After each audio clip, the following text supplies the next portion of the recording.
الحمد للہ رب العالمین والصلاة والسلام علی سید المرسلین اما بعد فاعوذ باللہ من الشیطان الرجیم بسم اللہ الرحمن الرحیم۔ درود پاک پڑھنے کے بے شمار فضائل و برکات ہیں۔ آؤ میں آپ کو ایک بہت خوبصورت کیلکولیشن بتاتا ہوں۔ انویسٹمنٹ کرتے ہو نا ایسی جگہ پر کہ جہاں پیسے ملٹی پلائی ہو جائیں۔ پیارے آقا کی حدیث سنو۔ پیارے آقا علیہ الصلوۃ والسلام فرماتے من صلی علیہ صلاۃ واحدۃ صلی اللہ علیہ عشرہ، جس نے مجھ پر ایک بار درود پاک پڑھا اللہ کریم اس پر 10 رحمتیں نازل فرماتا ہے۔ ومن صلی علیہ عشر صلی اللہ علیہ مئۃ، جس نے مجھ پر 10 بار درود پاک پڑھا اللہ 100 رحمتیں نازل فرماتا ہے۔ ومن صلی علیہ مئۃ صلی اللہ علیہ الفا، جس نے 100 بار درود پاک پڑھا اللہ 1000 رحمتیں نازل فرما۔ ہے کوئی ایک کے 10 کا بزنس؟ ایک درود 10 رحمتیں، 10 درود 100 رحمتیں، 100 درود 1000 رحمتیں، پڑھتے جاؤ، ملٹی پلائی بائی 10۔ اور آگے سنیں حدیث کا اگلا جز اور خوبصورت ہے، ومن صلی علیہ الفن، جس نے مجھ پر 1000 بار درود پاک پڑھا جنت کے دروازے پر اس کا کاندھا میرے کاندھے سے چھو رہا ہوگا۔ اس سے اچھا کون سا کاروبار ہے؟ اس سے اچھا کون سا وظیفہ؟ درود پڑھتا جاؤں، رحمتوں کی بارش برستی جائے۔ اور جنت میں میری اور آپ کی تمنا تو یہ ہے کہ آقا کے پیچھے پیچھے چلے جائیں تو بڑی بات ہے۔ آقا فرما رہے ہیں 1000 بار درود پاک پڑھنے والے کو ایسے ساتھ لے کر جاؤں گا کہ اس کا کاندھا میرے کاندھے سے چھو رہا ہوگا۔ تو پھر درود پاک کثرت سے کیوں نہ پڑھیں؟ آئیے مل کر محبت کے ساتھ با آواز بلند درود پاک پڑھ لیں۔ صلو علی الحبیب صلی اللہ تعالی علی محمد صلی اللہ علیہ وسلم۔ آقا کی شان جب بھی بیان کرنی ہوتی ہے، سچی بات یہ ہے کہ وہ مبلغ ہو یا کوئی لکھنے والا ہو، وہ پزلڈ ہو جاتا ہے، وہ حیران ہو جاتا ہے کہ نبی پاک کی شان بیان کیسے کی جائے۔ اللہ کریم نے اتنے کمالات سے نوازا ہے۔ Each and every aspect of the life of رسول پاک علیہ الصلوۃ والسلام از امیزنگ۔ سبحان اللہ، اللہ نے ہر صفت میں نبی پاک کو ایسا باکمال بنایا ہے۔ شاعر مشرق لکھتے ہیں نا، لوح بھی تو، قلم بھی تو، تیرا وجود الکتاب، گنبدے آبگینہ رنگ، تیرے محیط میں ہوا شوکت سنجر و سدیز، تیرے جلال کی نمود فکر جنید و بایزید، تیرا جمال بے نقاب شوق گر تیرا نہ ہو، میری نماز کا امام میرا قیام بھی حجاب، میرا سجود بھی حجاب، تیری نگاہ ناز سے تو مراد پا گئے، عقل غیاب و جستجو عشق حضور و اضطراب، عالم آب و خاک میں تیرے ظہور سے فروغ، ذرہ ریگ کو دیا تو نے طلوع آفتاب۔ ذرا اس مصرے کو سمجھیے، ذرہ ریگ کو دیا تو نے طلوع آفتاب۔ ذرہ ریگ کیا ہوتا ہے؟ ریگستان میں ایک چھوٹا سا جو ذرہ ہے، ریت کا ذرہ، مگر اس ذرے کو اگر نبی پاک سے نسبت مل جائے اللہ اسے طلوع آفتاب بنا دیتا ہے۔ اس کو ایسی شوکت مل جاتی ہے، ایسا عروج ملتا ہے کہ عقل حیران ہو جاتی ہے۔ میں 2-3 ایگزامپلز کے ذریعے سمجھاتا ہوں، ورنہ تو یوں سمجھیے کہ ساری رات اگر اسی مصرے کو ڈیفائن کرتا رہے کہ ذرہ ریگ کو دیا تو نے طلوع آفتاب۔ اب ذرا بتائیے، مدینہ منورہ میں جب نبی پاک تشریف نہ لے گئے تھے، جب تک تشریف نہیں لے گئے تھے، اس کو کیا کہا جاتا تھا؟ یثرب کہا جاتا تھا۔ یا what is the meaning of Yathrib? اس کے معنی تھے آفتوں والی، بلاؤں والی جگہ۔ مگر سبحان اللہ، جب میرے آقا کے قدم لگے تو وہ مدینہ منورہ بن گیا۔ اس کے غبار میں شفا، اس کی فضاؤں میں شفا۔ اللہ اکبر۔ شاعر کہتے ہیں نا، جب سے لگے ہیں قدم رسالت مآب کے، جب سے لگے ہیں قدم رسالت مآب کے، جنت بنا ہوا ہے مدینہ حضور کا، ذرہ ریگ کو دیا تو نے طلوع آفتاب، یثرب کو مدینہ بنا دیا۔ اور ایگزامپل سنو، ایک ایسی شخصیت کہ وہ جو ننگی تلوار لے کر نبی پاک پر اٹیک کرنا چاہتے تھے، پیارے آقا کو شہید معاذ اللہ کرنا چاہتے تھے، دیدار مصطفیٰ کیا کیا، آقا پر ایمان کیا لائے، نبی پاک نے کیا بنا دیا؟ عمر فاروق بنا دیا۔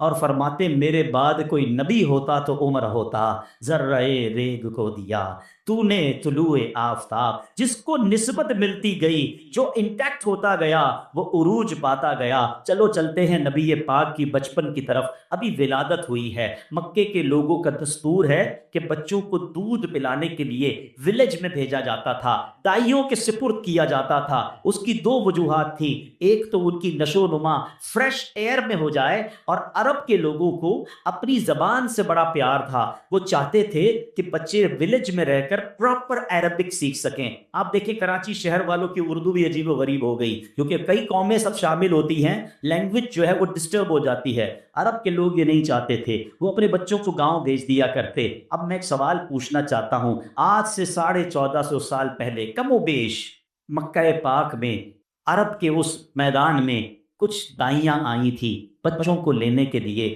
مجھے بتاؤ ایک دائی کے سوا کسی اور دائی کا نام آپ کو یاد ہے؟ دنیا میں کوئی نہیں جانتا، مگر ایک دائی کے بھاگ کیسے جاگے۔ وہ کہتی ہے میں گئی مکے میں، سب دائیوں کو بچے مل گئے، مجھے بچہ کیوں نہیں ملا؟ کیونکہ میری جسم میں بڑی کمزوری تھی، اپنے پاس بھی دودھ کم تھا، اپنے بچے کو بھی نہیں پلا پاتی تھی، تو مجھے کسی نے بچہ نہیں دیا۔ مگر میں نے دیکھا ایک بچہ ہے جس کو کوئی لے کے نہیں گیا ہے، اور ریزن یہ تھا کہ اس بچے کے والد دنیا میں نہیں تھے، بچے کا چہرہ بڑا چمک رہا تھا۔ میں نے سوچا خالی ہاتھ جانے سے بہتر ہے میں اس بچے کو لے جاتی ہوں۔ وہ دائی کہتی میں تو کمزور تھی، میری سواری بھی کمزور تھی، مکے آتے آتے میری سواری سب سے پیچھے رہ جاتی، قافلے والے بار بار کمپلین کرتے۔ دائی کا نام کیا تھا؟ بی بی حلیمہ۔ کہتے تھے اے حلیمہ تیری وجہ سے ہمارا قافلہ ڈیلے ہو رہا ہے، تیری سواری سب سے پیچھے رہ جاتی ہے، بار بار رکنا پڑتا ہے۔ مگر وہ دائی حلیمہ کہتی جب بچہ لے کر واپس جانے لگی میری سواری سب سے آگے چلنے لگ گئی۔ لوگ کہتے اے حلیمہ کیا جانور تبدیل کر لیا ہے؟ تم نے اپنی سواری مہنگی خرید لی ہے۔ بی بی حلیمہ نے پتہ ہے قافلے والوں کو کیا جواب دیا؟ آؤ وہ جواب شاعر لکھتے ہیں، یہ کہتی تھی گھر گھر میں جا کر حلیمہ، میرے گھر میں خیر الورد آ گئے ہیں، بڑے اوج پر ہے میرا اب مقدر، میرے گھر حبیب خدا آ گئے۔ کیسا اوج پر مقدر ہوا اس دائی کی؟ کہتی مکے اپنے گھر لے گئی۔ اس زمانے میں لوگ چراغ جلاتے تھے، ٹھیک ہے نا، رات کو چراغ سارے گل کر دیتے تھے، جب آرام کرنا ہوتا اندھیرا چھا جاتا۔ گاؤں والوں نے نوٹس کیا کہ پورے گاؤں میں اندھیرا ہوتا ہے، حلیمہ کا گھر ساری رات جگمگاتا ہے، یہ کیا وجہ ہے؟ صبح ہوئی تو لوگوں نے کہا اے حلیمہ پیسے زیادہ آ گئے، کیونکہ چراغ میں تیل ڈلتا تھا نا، ساری رات چراغ جلاتی ہو؟ کہتی میں ساری رات چراغ نہیں جلاتی، جو بچہ لے کر آئی ہوں اس کے چہرے سے نور اتنا نکلتا ہے سارا گھر جگمگاتا رہتا ہے۔ بڑے اوج پر ہے میرا اب مقدر، میرے گھر حبیب خدا، یہ ظلمت سے کہہ دو کہ ڈیرے اٹھا لے، کہ ہیں ہر طرف اپنے اجالے اجالے اجالے اجالے، کہا جن کو حق نے سراجم منیرا، میرے گھر وہ نور ہوتا اتار گئے۔ بات سمجھ آ رہی؟ ذرہ ریگ کو دیا تو نے طلوع آفتاب۔ ہم کسی دائی کا نام نہیں جانتے، بی بی حلیمہ کا ذکر آج بھی باقی ہے۔ کیوں؟ نبی پاک سے نسبت ہو گئی ہے۔ ایک اور خاتون کی بات کروں، میرے آقا ہجرت کر کے مدینے جا، ٹھیک ہے، اب جب آن دا وے، اب ہم بھی کبھی کراچی سے لاہور جائیں، راستے میں بھوک لگتی ہے تو کسی ہوٹل پہ رکتے ہیں، چائے پیتے ہیں، کھانا کھاتی۔ اس زمانے میں تو ایسے ہوٹل بھی تھے، ہائی وے بھی نہیں تھے، بلکہ وہ ٹریول بھی بڑا ڈیفیکلٹ تھا، چھپ کے ہو رہا تھا، دشمنوں کا ڈر بھی تھا۔ تو راستے میں جب کھانے کی ضرورت محسوس ہوئی تو ایک خیمہ نظر آیا۔ نبی پاک اس خیمے میں جاتے ہیں تو ایک خاتون ہے جو راستے میں کچھ سامان بیچتی تھی۔ آقا نے فرمایا کھانے کو کچھ ہے؟ کھانے کو کچھ نہیں تھا، بھی کچھ نہیں اس کے پاس، ٹھیک ہے نا، مگر نبی پاک اس خیمے میں جو چلے گئے تو اس میں ایک سوکھی سی لاغر سی بکری تھی۔ تو نبی پاک نے فرمایا اگر اجازت دو تو اس کا دودھ نکال. کہا حضور اس نے تو کئی سالوں سے دودھ دینا چھوڑ دیا ہے، بالکل سوکھ گئی. فرمایا مجھے اجازت دو تو میں نکال لوں. نبی پاک نے اپنا ہاتھ مبارک اس کی پیٹھ پر پھیرا، بسم اللہ شریف پڑھی تو اس کے تھن میں دودھ آ گیا. نبی پاک نے دودھ پیا، حضرت ابوبکر صدیق نے دودھ پیا، برتن میں دودھ نکلے، اتنا دودھ نکلا کہ اس خیمے میں جتنے برتن تھے سب بھر گئے. اب اس کے شوہر واپس آئے، کہتے ہیں ام معبد یہ ہمارے خیمے کی تقدیر کیسے بدل گئی، بڑا رونق نظر آ رہی ہے. اچھا وہ جو خاتون تھی نا وہ اتنی مبہوت ہو گئی، اتنی نبی پاک کے حسن کو دیکھا، پیارے آقا کے چہرے کو دیکھا، نام بھی نہیں پوچھا، ان کو نام بھی نہیں پتا تھا کہ بس ایک مبارک شخصیت آئی تھی ہمارے بھاگ جگا کر چلے. تو انہوں نے کہا بتاؤ تو صحیح ام معبد وہ دکھتے کیسے تھے؟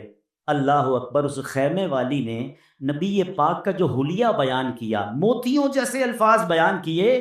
یقین کریں جو علماء بیٹھے ہیں یا جنہوں نے سیرت کی کتابیں پڑھی ہیں، آج تک ہر سیرت نگار جب جب نبی پاک کا حلیہ بیان کرتے ہیں، ام معبد کے اس خیمے والی کے الفاظ اپنی کتابوں میں لکھتے ہیں، تو پتہ یہ چلا کہ ذرہ ریگ کو دیا تو نے طلوع آفتاب. اصل بات پتہ کیا ہے؟ ان کے جو غلام ہو گئے، وقت کے امام ہو گئے، نام لیوا ان کے جو ہوئے، ان کے اونچے نام ہو گئے. بلکہ سچی بات یہ اگر یہ منظر آپ آج بھی اگر دیکھنا چاہتے ہیں، اگر آج بھی دیکھنا چاہتے ہیں نا، آپ ان علماء کی لسٹ بنا لیں، ان نعت خوانوں کی لسٹ بنا لیں جو صدق کے دل کے ساتھ میرے آقا سے محبت کی بات کرتے ہیں، عشق رسول کی بات کرتے ہیں، ان کے نام کو بلند کرنے کی بات کرتے ہیں. اللہ ان کے ناموں کو بلند کر دیتا ہے، لوگوں کے دلوں میں ان کی عزت ڈال دیتا ہے. کیونکہ بات یہ ہے کہ جس نے نبی پاک سے نسبت حاصل کر لی، بے شک وہ ذرہ ریگ کیوں نہ ہو، ذرہ ریگ کو دیا تو نے طلوع آفتاب. تو اگر میں اور آپ چاہتے ہیں ہماری عزتیں بلند ہوں، ہماری جناب اللہ کریم شانیں بلند کر دے، ہم نبی پاک کے چرچے کو بلند کریں، ہم سرکار علیہ الصلوۃ والسلام کی بات کرنا شروع کر دیں، انشاءاللہ آپ پر رحمتوں کا نزول شروع ہو جائے گا. تو بہرحال میرے پیارے اسلامی بھائیوں، پیارے آقا کی کچھ ایسی شان کے بارے میں آج میں بیان کرنا چاہتا ہوں کہ سرکار دو عالم علیہ الصلوۃ والسلام کو رب نے اپنا حبیب تو بنایا، مگر رب کریم نے نبی پاک علیہ الصلوۃ والسلام کو کیسی کیسی اتھارٹیز عطا فرمائیں ہیں. آج دنیا میں ہم بات کرتے ہیں کہ دنیا کا سب سے پاورفل آدمی کون ہے، تو سنا جاتا ہے کسی ملک کے صدر کے بارے میں کہا جاتا ہے کہ جناب جو اس ملک کا صدر ہوتا ہے نا وہ پوری دنیا کا پاورفل آدمی ہوتا ہے. مگر اگر اس کے بھی اختیارات دیکھیں تو وہ ساری دنیا پر نہیں چل رہے ہو، چند ملکوں پر اس کا آرڈر چلتا ہے، چند ملکوں پر اس کا کنٹرول چلتا ہے. مگر میں اس ہستی کی بات کر رہا ہوں کہ جس کو رب نے کیسے کیسے اختیارات سے نوازا. آپ کو شاید یہ معلوم، کچھ لوگوں کو ہوگا، سب کو شاید نہ ہو. یہ تو ہم جانتے ہیں نبی پاک کے معجزات سن کر کہ اللہ نے پیارے آقا کو اس دنیا میں زمین پر بھی اختیار دیا، آسمانوں پر بھی اختیار دیا، اتھارٹیز عطا فرمائیں. مگر آج میں آپ کو ایک اور خوبصورت تفصیل بتانا چاہتا ہوں کہ سرکار دو عالم علیہ الصلوۃ والسلام کو دراصل دو قسم کے اختیارات دیے گئے، اختیارات تشریعیہ، اختیارات تکوینیہ. ٹھیک، ذرا مشکل لفظ لگ رہے ہیں، میں آسان کر دیتا ہوں. اختیارات تشریعیہ کی ڈیفینیشن یہ ہے کہ نبی پاک کو رب عز و جل نے شریعت میں بھی اختیار عطا فرمایا. یعنی شریعت کے جو آرڈرز ہیں نبی پاک چاہیں تو کسی کے لیے معاف فرما دے اور کسی کے لیے پیارے آقا جو چاہیں وہ فرض فرما دے. یہ کیسا اختیار ہے؟ اور پھر اختیارات تکوینیہ یہ ہیں کہ اللہ کریم نے اس کائنات کے تمام نظام میں نبی پاک کو کمال کے اختیارات سے نوازا. اب ذرا میں چند ایگزامپلز دوں گا، بہت لمبا بیان نہیں کروں گا. باقی یہ باتیں تو ایسی ہیں کہ ساری رات گزر جائے گی، نبی پاک کی اتھارٹیز کے واقعات ختم نہ ہوں گے. اب ذرا سنیے اختیارات تشریعیہ کی مثال، بڑی پیاری مثال ہے. ایک بار نبی پاک علیہ السلام کی بارگاہ میں ایک شخص آیا، حضرت ابو ہریرہ رضی اللہ عنہ اس کے راوی ہیں. وہ کہتے ہیں ہلکت یا رسول اللہ، یا رسول اللہ میں ہلاک ہو گئے. نبی پاک علیہ السلام نے فرمایا ما شأنک، کیا بات ہو گئی، کیسے ہلاک ہو گئے؟ حضور میں اپنی زوجہ کے ساتھ روزے کی حالت میں وہ کر چکا جس کی اجازت نہیں ہے. تو نبی پاک علیہ السلام نے فرمایا حل تجد ما تعتق رقبہ، کیا تم غلام آزاد کر سکتے ہو؟ اب اس کا کفارہ بیان کر رہے. تو کہتا ہے لا یا رسول اللہ، میں تو غلام آزاد کرنے کی طاقت نہیں. اب فرمایا فہل تستطیع ان تصوم الشہرین متتابعین، کیا تم 2 مہینے لگاتار روزے رکھ سکتے ہو؟ اب نبی پاک فرماتے فہل تستطیع ان تطعم 60 مسکینا، کیا تم 60 مسکینوں کو کھانا کھلا سکتے ہو؟ اب یہ کفارے کی 3 کیٹیگریز تھی نا، یا تو غلام آزاد کریں، یا 60 مسلسل روزے رکھیں، یا 60 مسکینوں کو کھانا کھلائیں. کہتے حضور میں 60 مسکینوں کو بھی نہیں کھلا سکتا. اب کوئی کفارہ ادا کرنے کی اس کے اندر ایبلٹی نہیں ہے. تو وہ جا کے بیٹھ گئے. تھوڑی دیر ہوئی تو نبی پاک علیہ الصلوۃ والسلام کی بارگاہ میں ایک صحابی رسول ایک کھجوروں کا ٹوکرا لایا. نبی پاک فرماتے وہ کدھر ہیں؟ اب دیکھیں کتنا پیار ہے اپنے امتی سے. آتا ہے فقیروں پہ انہیں پیار کچھ ایسا، خود بھیک دیں اور خود کہیں منگتا کا بھلا ہو. فرماتے وہ کدھر گئے جو تھوڑی دیر پہلے آئے تھے؟ وہ آئے تو نبی پاک فرماتے ہیں خود ھذا فتصدق. آقا فرماتے ہیں کہ لے جاؤ اور اب جا کر اس کو صدقہ کر دو، فقیروں میں بانٹ دو. تو وہ کہتا ہے حضور میں اپنے سے زیادہ کس محتاج پر صدقہ کروں؟ مدینے میں مجھ سے بڑھ کر کوئی محتاج نہیں ہے. ہائے ہائے، جب نبی پاک نے یہ سنا نا، آپ ذرا الفاظ سنیے. نبی پاک مسکراتے ہیں. فضحک النبی صلی اللہ علیہ وسلم حتی بدت نواجذہ. پیارے آقا اتنا مسکرائے کہ آپ کے دانت مبارک ظاہر ہو گئے. پھر فرماتے ہیں جا اپنے گھر والوں کو کھلا دے، تیرا صدقہ پورا ہو جائے گا، تیرا کفارہ پورا ہو جائے گا. یہ شریعت کا اصول نہیں ہے کہ بندہ خود ہی اپنے گھر والوں کو کھلائے اور اس کا کفارہ بھی پورا ہو جائے، مگر اللہ نے ایسے اختیارات عطا فرمائے کہ نبی پاک نے اس کا جو کفارہ تھا وہ سمجھ لے خود ہی عطا فرمایا اور کہا اپنے گھر والوں کو کھلا، تیرا صدقہ پورا ہو جائے گا. اس سے پتہ چل رہا ہے کہ اللہ نے کیسی اتھارٹیز جناب رسول اللہ صلی اللہ تعالی علیہ وسلم کو عطا فرمائی. ایک اور واقعہ سنیے. پیارے آقا علیہ السلام کی بارگاہ میں ایک شخص حاضر ہوتا ہے، کہتا ہے میں اسلام تو قبول کر لوں گا، شرط یہ ہے 2 نمازیں پڑھو. اب مجھے بتائیے سب سے پہلا فرض کیا ہے؟ نماز. نمازیں کتنی فرض ہیں؟ 5 ہیں. کوئی ایک نماز نہ پڑھے اس کے لیے عذاب کی وعید ہے. سرکار دو عالم علیہ السلام نے اس کو اجازت دی اور اس نے اسلام قبول فرما لی. اب یہ کیسی اتھارٹی ہے؟ اللہ کریم نے کس قدر اجازت عطا فرمائی. سبحان اللہ. ایک پیارے آقا علیہ السلام کی بارگاہ میں بڑا عجیب واقعہ ہوا یہ کہ نبی پاک علیہ السلام نے ایک اعرابی سے گھوڑا خریدی. ڈیل ہو چکی تھی مگر وہ مکر گیا، کہتے ہیں آپ نے نہیں خرید. اب جو بھی وہاں سے صحابی گزرتا نبی پاک اس سے کہہ رہے تم نے بیچا ہے؟ وہ کہتا نہیں میں نے نہیں بیچے. تو ہر صحابی یہ جو بزرگ گزرتے تھے وہ کہتے کتنا خراب آدمی ہے، تم نبی پاک کو جھٹلا رہے ہو. مگر وہ کہتا گواہ لے کر آؤ. بھائی اگر میں کہہ رہا ہوں نہیں، آپ کہہ رہے ہیں ہاں، تو کوئی گواہ لے کر آئے. اب اس وقت جب ڈیل ہوئی تھی تو کوئی گواہ نہیں تھا. اللہ اکبر. اب کیا ہوا؟ حضرت خزیمہ گزرے، انہوں نے جا کر کہا میں گواہی دیتا ہوں کہ تم نے نبی پاک کے ہاتھ بیچا. اچھا بھیا نبی پاک علیہ السلام کی سچائی دیکھیں. ہمارے پاس کوئی آ جائے غلط گواہی دے، ہم کہتے چلو کام تو ہو گیا نا، مسئلہ تو حل ہو گیا. نبی پاک فرماتے تم کیسے گواہی دے رہے ہو؟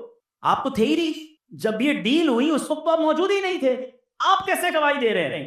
ہائے ہائے. حضرت خزیمہ کا ایمان افروز جواب سنیں. وہ کہتے ہیں یا رسول اللہ میں آپ کی گواہی اس لیے دے رہا ہوں کہ آپ کے بتائے ہوئے دین پر ایمان لایا ہو، آپ کے ذریعے ہی میں نے جانا ہے اللہ ایک ہے. حضور آپ آسمان و زمین کی خبریں دیتے ہیں، میں جب اس پر ایمان لایا ہوں تو اگر آپ فرما رہے ہیں کہ گھوڑا آپ نے خریدا ہے، میں کیسے گواہی نہ دوں کہ آپ سچ فرما رہے ہیں؟ اللہ اکبر. جب گواہ آ گیا ڈیل تو پوری ہو گئی کہ مگر نبی پاک کو ان کی ادا ایسی پسند آئی، آقا نے فرمایا آج کے بعد خزیمہ ایک بندے کی گواہی 2 بندوں کے برابر ہو جائے گی. شریعت کے معاملات میں 2 گواہ چاہیے ہوتے تھے نا، مگر حضرت خزیمہ جب بھی جا کر گواہی دیتے تھے وہ 2 بندوں کی گواہی کاؤنٹ کی جاتی تھی. یہ کون کر سکتا ہے؟ یہ اجازت کون دے سکتا ہے جس کو رب عز و جل نے شریعت پر بھی اختیار عطا فرمایا؟ اللہ اکبر. جب حج فرض ہونے کی آیت نازل ہوئی، ایک صحابی کہتے ہیں حضور کیا ہر سال حج فرض ہے؟ نبی پاک خاموش رہے. دوبارہ پوچھا حضور ہر سال حج فرض ہے؟ پیارے آقا خاموش رہے. 3 بار سوال کیا، نبی پاک خاموش رہے. پھر ارشاد فرمایا اگر میں ہاں کہہ دیتا تو ہر سال حج فرض ہو جاتا. یعنی نبی پاک نے ہم پر مشقت نہ ہو، امت پر مشکل نہ ہو، اس لیے جواب عطا نہ فرمایا. مگر اس جواب میں ایک اور راز بھی تو پتا چل رہا ہے نا کہ اللہ نے اتھارٹی کیا دی تھی کہ آپ کی زبان مبارک سے نکل جاتا تو حج ہر سال فرض ہو جاتا. اس سے اندازہ کیجئے کہ جناب رسول اللہ کو رب عز و جل نے کیسے اختیارات عطا فرمائے. ایک جگہ فرماتے میری امت پر اگر گرا نہ گزرتا تو میں مسواک کو لازم قرار دے دیتا. یہ حدیث بھی بتاتی ہے. 2 باتیں سیکھنے کو مل رہی ہیں. امت سے پیار کتنا ہے، خود عمل کر رہے ہیں مگر واجب نہیں کر رہے، کہیں ہم پر مشکل نہ ہو جائے. اس سے مسواک کی اہمیت بھی پتہ چلی ہے کہ آقا مسواک کتنا پسند فرماتے. مسواک ضرور کیا کریں مگر میری امت پر بھاری نہ ہو جائے. فرمایا میں چاہتا تو واجب کر دیتا مگر واجب نہ ہوئی. مگر یہ جملہ میں چاہتا تو واجب کر دیتا، یعنی جو زبان مصطفیٰ سے نکلا وہی شریعت ہے، وہی رب کا قانون ہے، جسے چاہیں عطا فرمائیں، جسے چاہیں معاف فرما دیں، یہ سرکار دو عالم علیہ الصلوۃ والسلام کو اختیار دیا گیا۔ ایسی بہت سارے واقعات موجود ہیں۔ اب آئیے اختیارات تکوینیہ کیسے ہیں، authority of on this world یہ نبی پاک کو کیسے کیسے عطا کیے گئے، اتنے واقعات ہیں۔ اللہ اکبر۔ نبی پاک علیہ الصلوۃ والسلام نے، آپ نے سنا ہوگا کہ مکے کے لوگوں نے جب نبوت کی نشانی مانگی، میرے آقا نے اشارہ کر کے چاند کو دو ٹکڑے کر دیا۔ مگر ایک اور خوبصورت بات یہ ہے کہ حضرت عباس رضی اللہ تعالیٰ عنہ، میرے آقا کے چچا ہیں نا، وہ کہتے ہیں حضور میں آپ پر جو ایمان لایا ہوں نا، اس کی ایک وجہ آپ کو آج بتاتا ہوں۔ میں نے آپ کو بچپن میں دیکھا تھا، جھولے میں جب آپ تھے نا، میں نے ایک بات نوٹ کی تھی کہ آپ جدھر جدھر فنگر پوائنٹ کرتے جاتے تھے، جدھر جدھر آپ کی انگلی اٹھتی جاتی تھی نا، چاند ادھر ادھر چلتا جاتا تھا۔ حضرت عباس کہہ رہے ہیں، اب میں بڑی ایک لطیف سی، بڑی باریک سی بات کہنے جا رہا ہوں۔ ہمارے ساتھ ایسا ہوتا ہے، آپ کے ساتھ بھی ہوتا ہوگا کہ کبھی کبھی ہمارے چاچا تایا گھر پہ آتے ہیں بزرگ، اور آ کر ہمیں کہتے ہیں بچپن میں تم یہ کر رہے تھے، میں تمہیں جھولے میں دیکھا تھا یہ کر رہے تھے۔ اور بعض اوقات تو ایسے ایسے پول کھولتے ہیں کہ شرم بھی آ رہی ہوتی ہے، نہ کیا کریں بھائی، ہم نے کیا ہوگا بچپن میں کچھ، اب سب کے سامنے تو نہ کہنا، ٹھیک ہے نا؟ لیکن اگر وہ کہہ رہے ہوتے تو ہمیں ماننا بھی پڑتا ہے، کیونکہ ہمیں تو یاد نہیں ہوتا، یہ کہہ رہے تو کیا ہوگا بھائی، بچپن کی باتیں کس کو یاد ہے؟ مگر میرے آقا کی شان دیکھیں، حضرت عباس کہہ رہے ہیں آپ جھولے میں جہاں انگلی اٹھاتے تھے میں نے دیکھا چاند ادھر جاتا تھا۔ نبی پاک نے یہ نہیں فرمایا کہ میرے چچا جان مجھے نہیں پتا، آقا فرماتے ہیں ہاں میں چاند سے باتیں کرتا تھا، وہ مجھ سے باتیں کرتا تھا، چاند مجھے رونے سے چپ کروایا کرتا تھا، بلکہ چچا جان جب چاند اللہ کی بارگاہ میں سجدہ کرتا تھا تو میں اس کی سجدے کی آواز بھی سنتا تھا۔ بچپن میں یہ عالم ہے جناب رسول اللہ کا۔ اللہ اکبر۔ جبھی تو اعلیٰ حضرت لکھتے ہیں نا، چاند چھپ جاتا جدھر انگلی اٹھاتے مہد میں، چاند چھپ جاتا جدھر انگلی اٹھاتے مہد میں، کیا ہی چلتا تھا اشاروں پر کھلونا نور کا۔ ارے بچپن میں جس کی سماعت کا عالم یہ ہے، شباب میں عالم کیا ہوگا؟ ہم صلاۃ السلام میں پڑھتے ہیں نا، اللہ اللہ وہ بچپنے کی پھبن، اس خدا بھاتی صورت پہ لاکھوں سلام۔ یہ نبی پاک کی اختیارات کا عالم ہے، چولہے میں ہیں اور جدھر اشارہ فرما رہے ہیں ادھر چاند جا رہا ہے کوئی ایسا مختار اس دنیا میں، ہے کوئی ایسی اتھارٹی والا؟ اللہ اکبر۔ مولا علی کی نماز کا واقعہ تو کئی بار سنا ہوگا کہ دعا کر کے سورج کو پلٹا رہے ہیں۔ ارے آج سائنس کہتی ہے ہم جناب اتنا پرفیکٹ سورج کی رفتار ہے، ہم بتا سکتے ہیں کہ آج کتنے بج کر کتنے منٹ پر مغرب کا ٹائم ہوگا، اور مغرب کے بعد عشاء ہی کا ٹائم ہوتا ہے۔ مگر وہ دن کیسا تھا کہ وقت مغرب ہونے کے بعد پھر عصر کا ٹائم ہو رہا ہے، کیونکہ مولا علی کی نماز باقی ہے۔ یہاں بھی دو باتیں سیکھنے کو مل رہی ہیں۔ نبی پاک کے اختیار کو تو سنتے جائیے، مگر مولا علی کا نماز سے پیار کیسا ہے کہ آپ افسردہ ہیں، آنکھوں میں آنسو ہیں۔ سرکار دو عالم علیہ السلام بیدار ہو کر پوچھتے ہیں اے علی کیوں غمزدہ ہو؟ کہتے حضور جب سے ایمان لایا ہوں کوئی نماز قضا نہیں ہوئی ہے۔ اے پنجتن پاک سے محبت کرنے والوں، تمہاری نماز کیسے قضا ہو جاتی ہے؟ اب ذرا غور کیجئے، یہ باتیں ساتھ ساتھ سیکھتے جائیے۔ بہرحال کیسے کیسے کمالات ہیں۔ ایک بار جمعے کا دن ہے، بخاری شریف کی حدیث، نبی پاک خطبہ دے رہے ہیں، ٹھیک ہے، اور ایک صحابی آئے اور کہتے ہیں یا رسول اللہ، ہمارے حدیث پاک کا خلاصہ بیان کر رہا ہوں، بارش نہیں ہو رہی، بہت عرصہ ہو گیا، کھیت سوکھ گئے، کنویں سوکھ گئے، جانور پیاسے، یا رسول اللہ بارش چاہیے۔ اچھا میں واقعہ روکتا ہوں، ایک سوال کریٹ کرتے ہیں، وہ تو صحابی رسول تھے، کیا انہیں نہیں پتا تھا کہ بارش تو اللہ کی طرف سے آتی ہے؟ دعا کر لیتے اللہ کی بارگاہ میں، نبی پاک کے دربار میں کیوں آیا ہے؟ اس کا مطلب یہ ہوا کہ صحابی کا بھی یہ عقیدہ ہے کہ واہ کیا جود و کرم ہے شہ بکھا تیرا، نہیں سنتا ہی نہیں مانگنے والا تیرا۔ نبی پاک نے نہ کہا کہ اے صحابی اللہ سے دعا کر لو، اللہ کے حبیب نے ہاتھ اٹھایا، اللہ کی بارگاہ میں دعا کی، سبحان اللہ۔ وہ کہتے ہیں اس وقت مدینے میں آسمان پر کوئی بادل نہیں تھا، مگر نبی پاک کے ہاتھ اٹھانے کی دیر تھی کہ پہاڑوں جیسے بادل آنا شروع ہوئے اور فوراً بارش برستی ہے۔ ابھی آقا خطبہ دے کر منبر سے نہیں آئے، موسلا دھار بارش ہو رہی ہے، اور اتنی بارش ہو رہی ہے کہ آقا علیہ الصلوۃ والسلام کی داڑھی سے بارش کے قطرے گر رہے ہیں۔ کہ جمعہ بارش، ہفتہ بارش، اتوار بارش، پیر بارش، نان اسکوپ ریننگ پورا ہفتہ، اگلا جمعہ آ گیا، حدیث کے الفاظ ہے وہی صحابی یا کوئی اور کھڑے ہوئے، کہتے حضور کرم کیجئے، بارش رکوائیے۔ Again there is a question, if you want to stop rain in your city, why you not asking in the court of Allah subhanahu wa ta'ala؟ اللہ سے مانگو نا، کیسا عقیدہ ہے صحابہ کا، بارش چاہیے تو بھی دربار رسالت میں، بارش رکوانی ہے تو بھی اللہ کے حبیب علیہ الصلوۃ والسلام کی بارگاہ میں آتے ہیں۔ اب ذرا مزید اتھارٹی دیکھیے میرے آقا کی، بخاری شریف کی حدیث کے الفاظ سنانے جا رہا ہوں۔ نبی پاک یہ جانتے تھے کہ شہر کے اندر بارش نقصان دہ ہوتی ہے، مگر کھیتوں میں کھلیانوں میں بارش ہو تو فائدہ ہوتا ہے، فصلوں کو اور فائدہ ہو جائے گا، کنویں بھر جائیں گے۔ اللہ اکبر، نبی پاک نے یہ دعا نہ کی کہ اللہ بارش روک دے، اللہ کے نبی نے کمال کی دعا کی۔ اللہ کے حبیب علیہ السلام عرض کرتے ہیں بارگاہ الہی میں، اللہم حوالینا ولا علینا، اے اللہ ہمارے اطراف میں بارش برستی رہے، ہم پر بارش نہ ہو۔ اور پھر سبحان اللہ، حدیث کے الفاظ ہیں، میرے آقا نے اپنا ہاتھ اٹھایا، جدھر جدھر اشارہ کرتے جاتے بادل کٹتا جاتا، بادل ہٹتا جاتا، اشارے سے بادل ہٹ رہے ہیں۔ حدیث کے الفاظ ہیں، مدینہ پیالے کی مانند ہو گیا، مدینے کے اوپر اسکائی کلیئر ہو گیا۔ باہر سے آنے والے لوگ بتاتے تھے باہر اب بھی بارش ہو رہی ہے، مگر مدینے میں بارش نہیں ہو رہی۔ سبحان اللہ، اللہ نے کیسے اختیارات سے اپنے نبی کو نوازا، کیسے کمالات سے نوازا۔ اور سبحان اللہ، میرے آقا ایسا معجزہ دکھائیں تو اعلیٰ حضرت کا قلم کیسے خاموش ہو سکتا ہے۔ اچھا، اعلیٰ حضرت کے ایک اور بڑا خوبصورت اسلوب ہے کہ جب نبی پاک کی شان بیان کرتے ہیں نا، اپنی ریکویسٹ بھی ساتھ لگا دیتے ہیں، اپنے لیے بھی التجا ساتھ کر لیتے ہیں۔ وہ ایک فقیروں کا انداز ہوتا ہے نا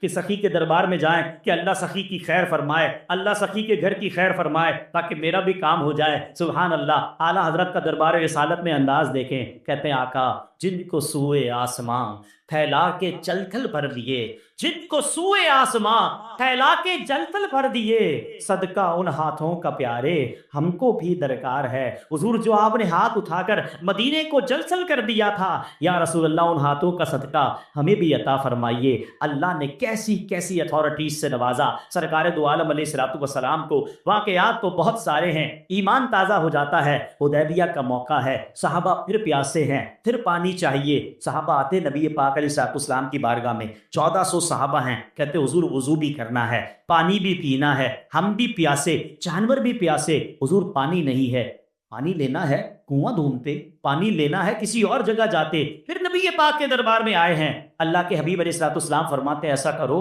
جتنے تمہارے برتن ہیں ان کا سب کا پانی جمع کرو۔ راوی کہتے سب کا پانی جمع کیا، پھر بھی ایک برتن نہ بھرا، پانی لے کر دربار رسالت میں آئے۔ سبحان اللہ، حضرت موسیٰ کا معجزہ تو سنا ہوگا نا کہ آپ نے اپنا عصا مارا تو چشمے جاری ہو گئے۔ اٹ از لاجیکلی ایکسیپٹڈ، ہاں جناب، زمین سے پانی نکلتا ہے، پہاڑوں سے پانی نکلتا ہے، آبشاروں سے پانی نکلتا ہے، مگر سنو میرے آقا کیسے باکمال ہیں۔ نبی پاک نے اس برتن میں اپنا مبارک ہاتھ ڈال دیا اور 5 انگلیوں سے پانی کے فوارے جاری ہو گئے۔ پانی کتنا نکلا؟ 1400 صحابہ نے پانی پیا، اپنے برتن بھرے، انہوں نے وضو کیے، جانوروں نے پانی پیا۔ راوی کہتے ہیں ہم 1400 تھے، مگر 1,00,000 صحابہ ہوتے، سب کو پانی پورا ہو بنا تھا۔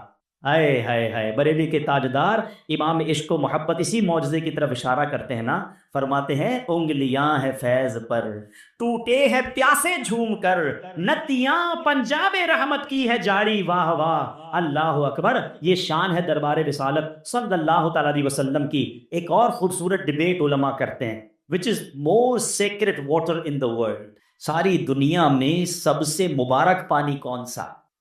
زمزم شریف واقعی بڑا مبارک ہے، حضرت اسماعیل علیہ الصلوۃ والسلام کے قدموں کی رگڑ سے جاری ہوا، سبحان اللہ۔ مگر علماء کہتے ہیں وہ پانی جو نبی پاک کی مبارک انگلیوں سے جاری ہوا نا، وہ دنیا کا سب سے مبارک نہیں ہے۔ صحابہ کرام کی قسمت پر ہماری جانیں قربان جنہوں نے وہ مبارک پانی نوش فرمایا، سبحان اللہ۔ ایک بار غزوہ احد کا موقع، حضرت قتادہ کہتے ہیں کہ نبی پاک کی بارگاہ میں ایک کمان تحفے میں دی گئی، تیر کمان ہوتا ہے نا، کہتے ہیں نبی پاک علیہ الصلوۃ والسلام نے مجھے دے دی۔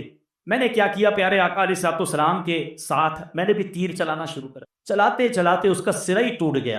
اب میں نے دیکھا کہ دشمن سامنے سے اٹیک کر رہا اور میرا تیر کمان تو ٹوٹ گئے۔ اب انہوں نے کمال کیا، اس زمانے میں ڈھال ہوتی تھی تیروں کو روکنے کے لیے، ریسٹ کرنے کے لیے۔ حضرت ابو قتادہ کہتے ہیں میں نبی پاک کے سامنے آ کر کھڑا ہوں، میں نے سوچا کہ پیارے آقا کو کوئی تیر نہ لگے، میں نے اپنے آپ کو پیارے آقا کے آگے کھڑا کیا۔ اب کہتے ہیں ایک تیر آیا، میں نے اپنا چہرہ نبی پاک کے چہرے کے آگے کیا ہوا تھا، وہ سیدھا میری آنکھ میں ڈلا اور میری آنکھ کا ڈیلا باہر آ گیا۔ Try to understand the pain of سیدنا ابو قتادہ رضی اللہ تعالیٰ عنہ۔ میری اور آپ کی آنکھوں میں تنکا چلا جائے تو چیخ نکل جاتی ہے، ڈیلا کہتے ہیں آنکھوں کا باہر آ گیا۔ اللہ اکبر، کہتے ہیں میں اس کو اپنی ہاتھ میں پکڑ لیا، اور کفار جب شکست کھا کر بھاگ گئے تو میں وہی ڈیلا لے کر نبی پاک کی بارگاہ میں آیا۔ حضور نے جب یہ دیکھا تو آقا کی آنکھوں میں آنسو آ گئے۔ اب ذرا دعا سنیے گا، اللہ کے حبیب علیہ الصلوۃ والسلام کیا دعا کرتے ہیں؟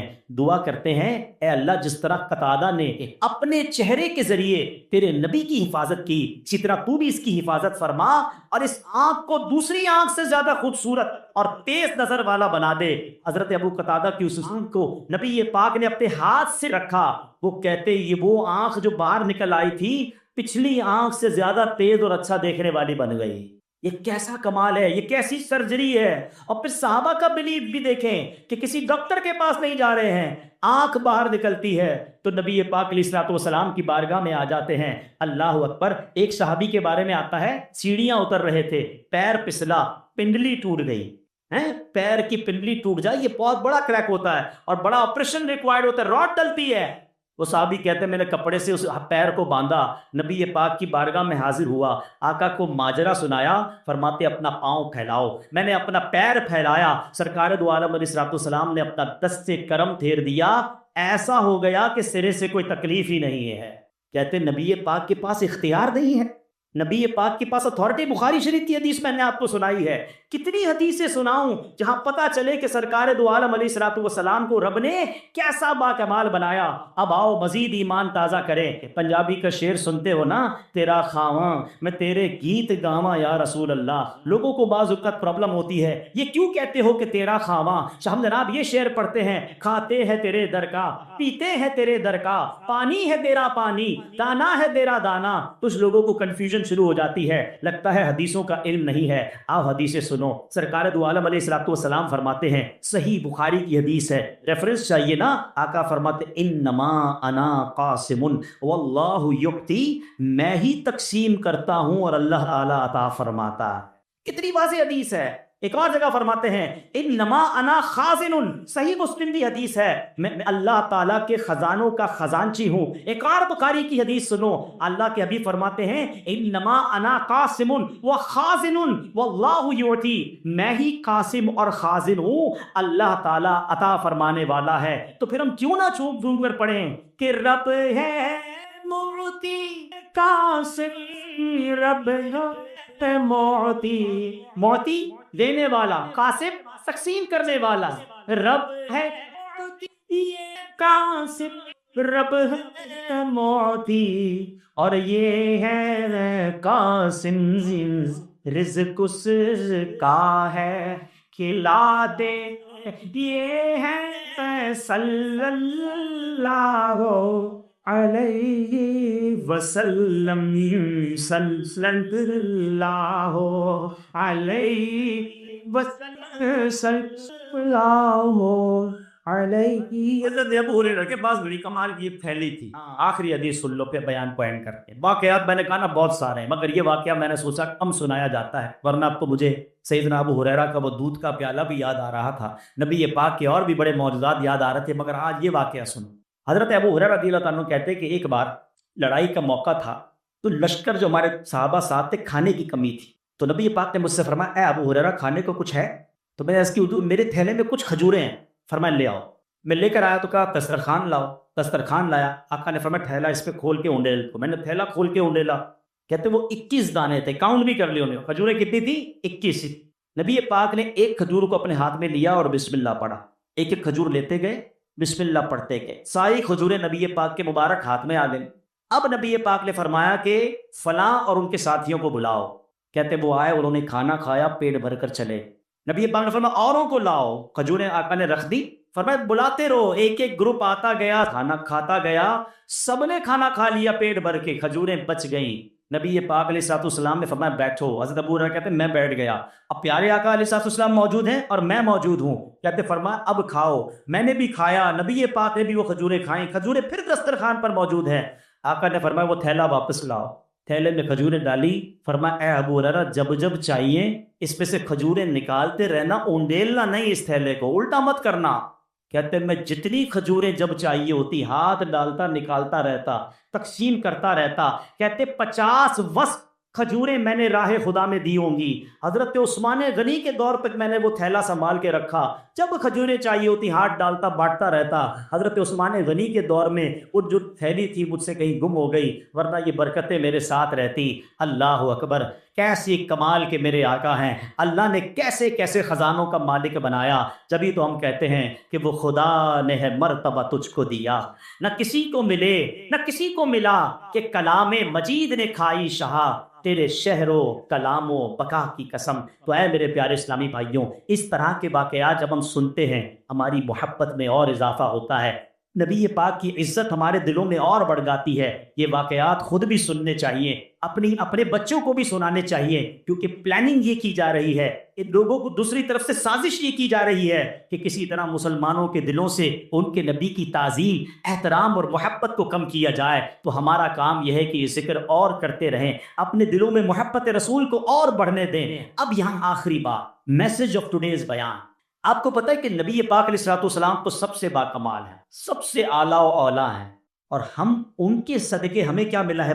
سارے نبیوں کے سردار ہمارے آقا، سب سے افضل ہمارے آقا، ان کی برکت سے ان کی جو امت ہے نا، ہم جو ہے ہمیں بھی سب سے افضل امت قرار دی، خیر الامم کہا گیا ہے۔ ہمارا کام کوئی اچھا نہیں ہے، مگر نبی پاک کی نسبت کی وجہ سے اس امت کو خیر الامم کہا گیا، سب سے افضل امت کہا۔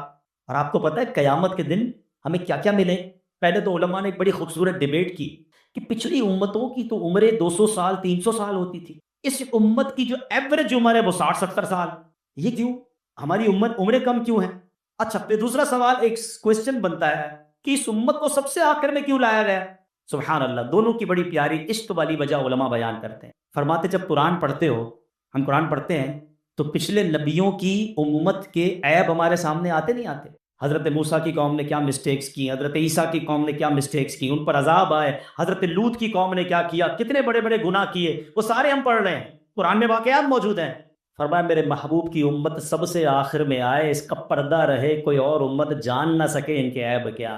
ہمارے عیب چھپائے گئے ہمیں آخر میں لا کر، آج جو عیب کسی پر نہیں کھلنے دیتے، آج جو عیب کسی پر نہیں کھلنے دیتے، کب وہ چاہیں یہ میری حشر میں رسوائی ہو۔ فرمائے عمر چھوٹی ہے، اس کا فائدہ سنو۔